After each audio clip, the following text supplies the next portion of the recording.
वह दुनिया के किसी भी आम इंसान की तरह दिखता था। एक साधारण चेहरा, पीठ पर लहराते लंबे बाल जो सिर के ऊपरी हिस्से पर ढीले से बंधे हुए थे। कनपटी पर कुछ सफ़ेद बाल दिखने लगे थे, लेकिन सबसे ज्यादा ध्यान खींचने वाली चीज थी उनकी आंखें। ऐसा लगता था मानो उनमें पूरे ब्रह्मांड के तारे समाये हों।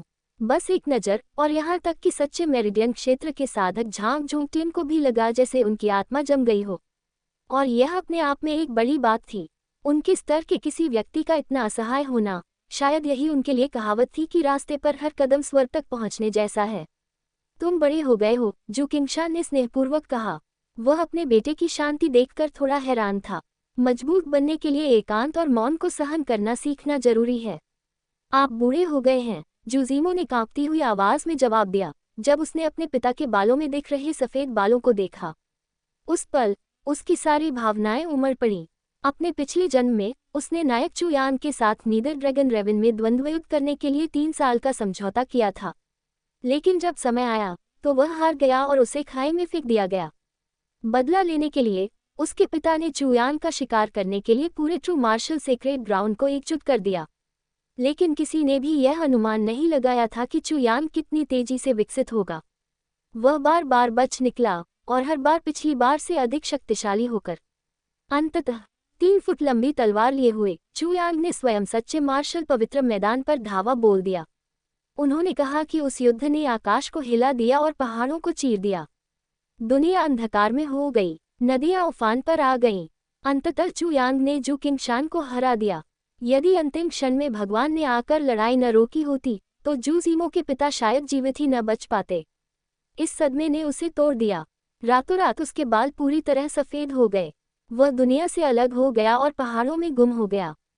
किसी को नहीं पता था कि जूजीमो की मृत्यु नेदर ड्रैगन रेवन में नहीं हुई थी, बल्कि उसे एक शानदार अवसर मिल गया था। तभी उसने वास्तव में अपनी साधना यात्रा शुरू की, और अधिक शक्तिशाली बनने के लिए वह बेताब था। अंततः वह गॉड मेरिडियन दायरे में पहुंच गया और चुयान से बदला लेने के लिए तैयार था। लेकिन चुयान की ताकत बेमिसाल थी। उसके पास अनगिनत तुरुप के पत्ते थे।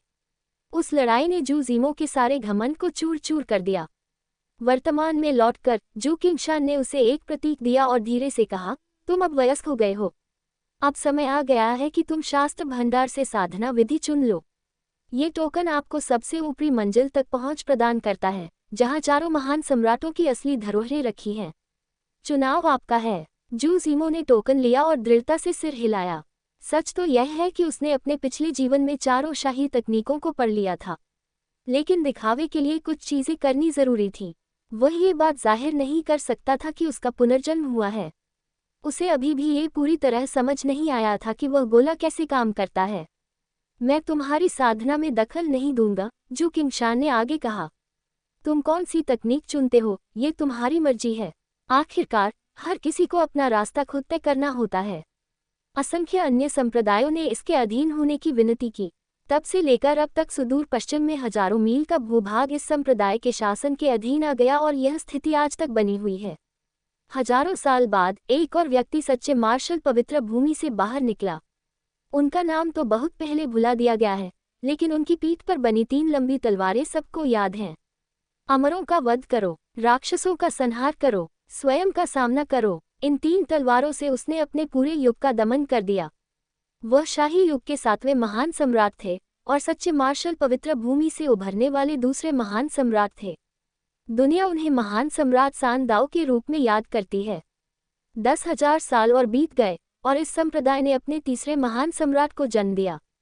महान सम्राट शेन जिंग। इतिहास के सभी महान सम्राटों में से महान सम्राट शेन जिंग सबसे शानदार नहीं थे, लेकिन वह निस्संदेह सबसे तेज था। अपने शासनकाल के अंतिम क्षणों में उन्होंने क्षितिज की ओर गहरी नजर डाली और एक अंतिम वाक्य छोड़ गए, इन पैरों से मैं हर चमकती नदी को पार करूंगा, क्षणभंगुर सुंदरता के सभी पहलुओं को देखूंगा और सूर्य और चंद्रमा के शिखर तक चलूंगा। फिर वह गायब हो गया, केवल अपनी पौराणिक पीठ की छवि छोड़ गया, जो हमेशा के लिए स्मृति में अंकित हो गई। तीनों महान सम्राटों द्वारा छोड़ी गई विरासत ने एक समय सच्चे मार्शल पवित्र मैदान को अभूतपूर्व स्वर्ण युग तक पहुंचा दिया था। लेकिन इस दुनिया में हर चीज अपने चक्र का अनुसरण करती है। जो फलता फूलता है वह अंततः मुरझा जाता है। इसके बाद हजारों वर्षों तक उस संप्रदाय से कोई नया महान सम्राट नहीं उभरा। हालांकि अभी भी एक विशालकाय स्थल होने के बावजूद ट्रू मार्शल सेक्रेड ग्राउंड अनिवार्य रूप से अपनी पूर्व महिमा से धीरे धीरे पतन की ओर बढ़ने लगा। यानी 3000 साल पहले तक, जब एक अकेली लड़की के आगमन ने उस लंबे ठहराव को तोड़ दिया। उसका जन्म एक दूरस्थ गांव में हुआ था, जो ट्रू मार्शल सेक्रेड ग्राउंड द्वारा शासित 10,000 मील के क्षेत्र में स्थित था। 15 वर्षों तक उसने एक सरल, साधारण जीवन व्यतीत किया, जब तक कि एक दिन उसने अपने गांव के ऊपर आकाश में दो निर्जन मध्याह्न क्षेत्र के साधकों के बीच एक युद्ध नहीं देखा। उस एक पल ने उसके युवा हृदय में एक बीज बो दिया, एक दूसरी दुनिया की झलक। श्रद्धा और लालसा से प्रेरित होकर वह सच्चे मार्शल पवित्र स्थल की यात्रा पर निकली, इस उम्मीद में कि वह वहां शामिल हो सकेगी। लेकिन योग्यता परीक्षण के दौरान औसत दर्जे की आध्यात्मिक पृष्ठभूमि के कारण उसे अस्वीकार कर दिया गया। फिर भी लड़की ने हार मानने से इनकार कर दिया। वह संप्रदाय के द्वार के बाहर पत्थर की सीढ़ियों पर घुटने टेककर बैठ गई और पूरे 7 दिनों तक वहीं बैठी रही। तेज हवा और बारिश ने उसे बुरी तरह से परेशान कर दिया। सिर पर चिलचिलाती धूप पड़ रही थी। उसने पानी की एक बूंद भी नहीं पी, एक निवाला भी नहीं खाया। उस समय वह मात्र एक शक्तिहीन नश्वर प्राणी थी, लेकिन उसने सब कुछ सहन कर लिया। हालांकि उसकी चेतना धुंधली पड़ गई थी, लेकिन उसने उसे पूरी तरह से कभी नहीं खोया। उसकी अदम्य इच्छाशक्ति ने उसे देखने वालों को प्रभावित किया। अंततः बाहरी दरबार के एक वरिष्ठ सदस्य को उस पर दया आ गई और उन्होंने उसे पंजीकृत शिष्य के रूप में स्वीकार कर लिया।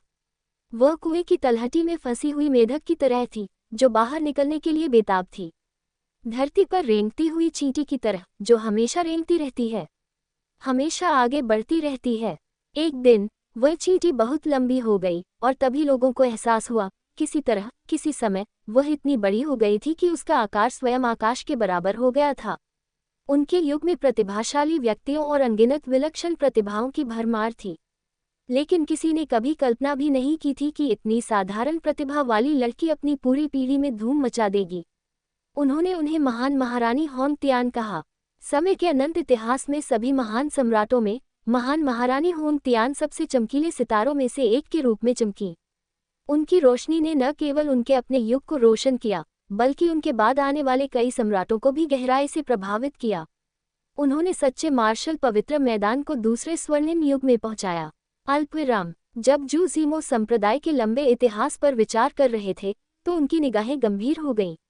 एक दिन वह भी इस महान विरासत के अनगिनत सितारों के बीच अपना नाम चमकाना चाहता था। अल्पविराम। वह संप्रदाय के केंद्र में स्थित धर्मरथ भंडार की ओर बढ़ा। इसमें ट्रू मार्शल सेक्रेड ग्राउंड की स्थापना के बाद से एकत्रित की गई हर तकनीक और मार्शल आर्ट को रखा गया था।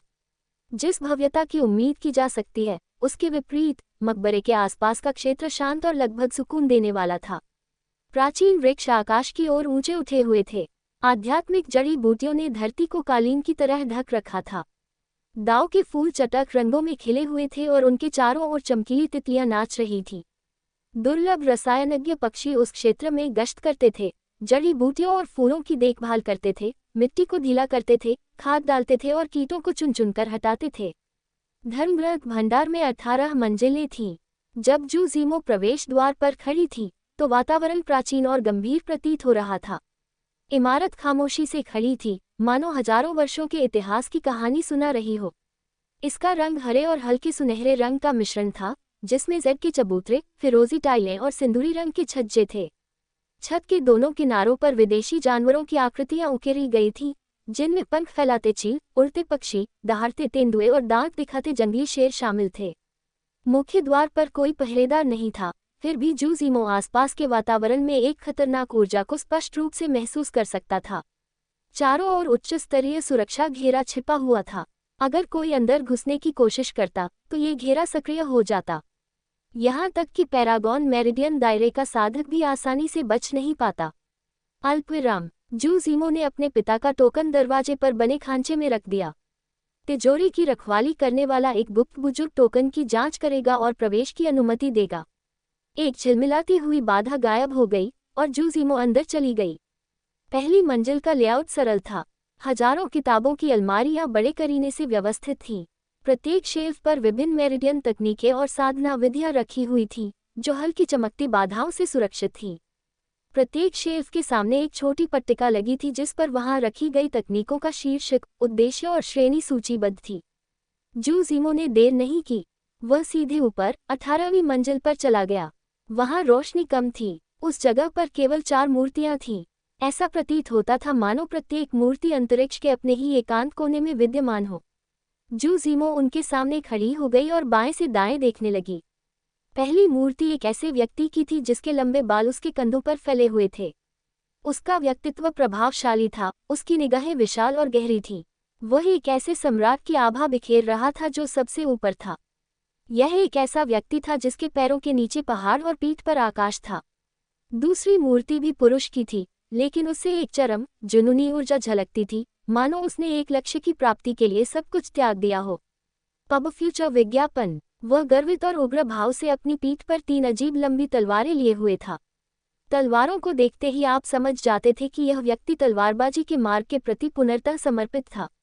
उसने तलवार के लिए ही जीवन व्यतीत किया और तलवार के लिए ही अपनी जान दी। तलवार की चपेट में जन्म लेने वाला तलवार की चपेट में ही मरेगा। तीसरी मूर्ति की केवल एक परछाई दिखाई दे रही थी। वह क्षणभंगुर सी लग रही थी, मानो बिल्कुल आपके सामने हो और साथ ही साथ अविश्वसनीय रूप से दूर भी हो। वह वास्तविकता और शून्य के बीच विचरण करता रहा, केवल गति के परम सत्य की खोज में। चौथी मूर्ति एक महिला की थी जिसके लंबे बाल उसकी पीठ पर लहरा रहे थे और उसका चेहरा एक पतली घूंघट से ढका हुआ था। हर नज़र के साथ उसका अंदाज बदलता गया। पहली नज़र में वह भोली भाली और जीवंत लग रही थी, बिल्कुल पड़ोस की लड़की जैसी, कोई ऐसी लड़की जिससे किसी शांत दोपहर में प्यार हो जाए। फिर एक और नज़र में वह मोहक और आकर्षक प्रतीत हुई। अगले ही पल वह एक निडर योद्धा बन गई, युद्ध की देवी जो रक्तपात से विचलित नहीं होती थी, अपने विश्वासों में दृढ़ और शक्ति में अद्वितीय थी। और अंततः वह पूरी तरह से एक अलग ही रूप धारण कर बैठी, सर्वोपरि महारानी, एक सर्वोच्च शासक। उसकी दृष्टि में सभी जीवित प्राणी चींटियों के समान थे।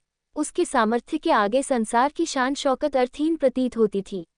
अल्पविराम। जू जीमो ने संप्रदाय के इतिहास में 4 महान सम्राटों की मूर्तियों को देखा, उनका हृदय श्रद्धा से भर गया। सच तो यह है कि उसका किसी और की तकनीक को सीखने का कोई इरादा नहीं था। अपने पिछले जन्म में वह पहले ही मार्शल आर्ट का अपना मार्ग तय कर चुका था, लेकिन संदेह से बचने और अपने रहस्य को छिपाने के लिए उन्होंने ग्रैंड सम्राट सान दाओ की तकनीक को चुना। दरअसल वह ग्रैंड सम्राट की तलवारबाजी के शुद्ध चरम मार्ग की प्रशंसा करता था और यह एक अच्छे संक्रमणकालीन तरीके के रूप में काम करेगा। जू जीमो ने मूर्ति पर अपना हाथ रखा और अपनी आंखें बंद कर लीं, अपने विचारों को खाली कर दिया और उससे जुड़ने की कोशिश की। चारों ओर घना सफेद कोहरा छाया हुआ था। उसे ऐसा महसूस हो रहा था मानो यादों की एक धारा उसके मन में प्रवेश कर रही हो। ये तकनीक महान सम्राट सान दाओ द्वारा विकसित की गई थी, जिसे विनाश संहिता कहा जाता है। सब कुछ विनाश से शुरू होता है, सब कुछ विनाश में समाप्त होता है। विनाश से जन्म, विनाश में ही नष्ट। तकनीक सीख लेने के बाद जू जीमो जाने की तैयारी करने लगा। जाने के लिए मुड़ने से ठीक पहले उसने सहज रूप से तिजोरी के कोने की ओर देखा, फिर मन ही मन हल्की सी मुस्कान बिखेरी और बेफिक्र होकर चला गया।